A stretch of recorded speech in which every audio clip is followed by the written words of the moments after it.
point guard up top, somebody who can dribble with their left hand down here. Um, Probably your next best playmaker after this guy should be in this corner.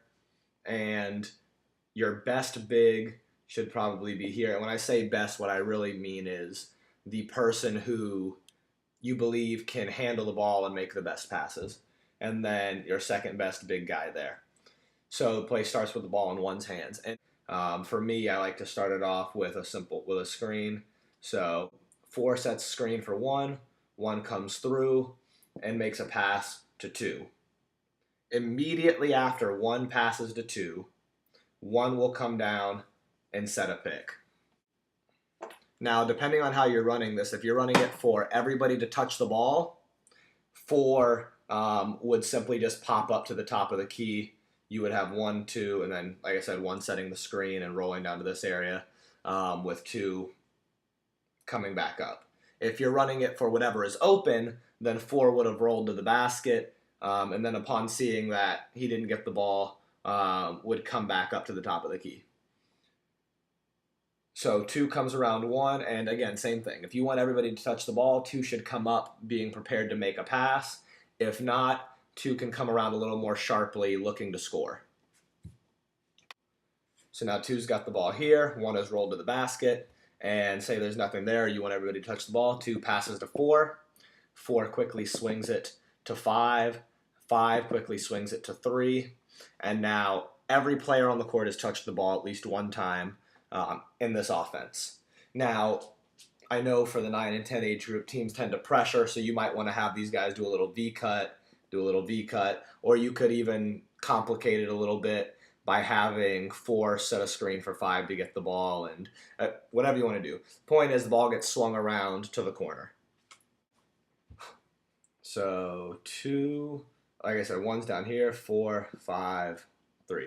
So now the ball's in three's hands, five just passed the ball, five comes down and screens.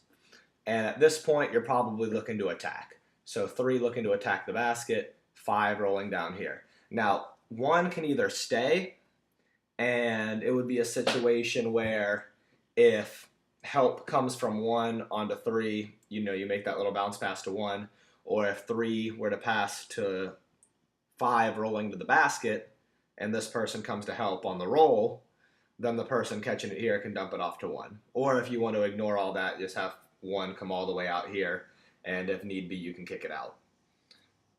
And here's the beautiful part of this, is at this point now,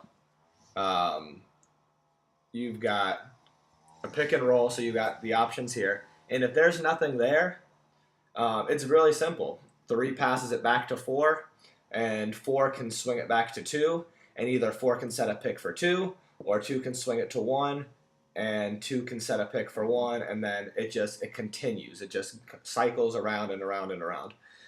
So you could have the ball, once it's swung around and it's in two's hands, you could either have two swing it to one and set a pick for one, or if it happens where one came up here, two roll to the basket, you got four with the ball here, three with the ball here, five with the ball. I wouldn't swing it all the way back around to five, because five is probably one of your big guys. If you trust them to handle the ball, then fine, swing it all the way around and get another screen. But if not, four can get it to three, set a pick here, and come around, roll to the basket. If two wants to come back out here to clear space, that's fine.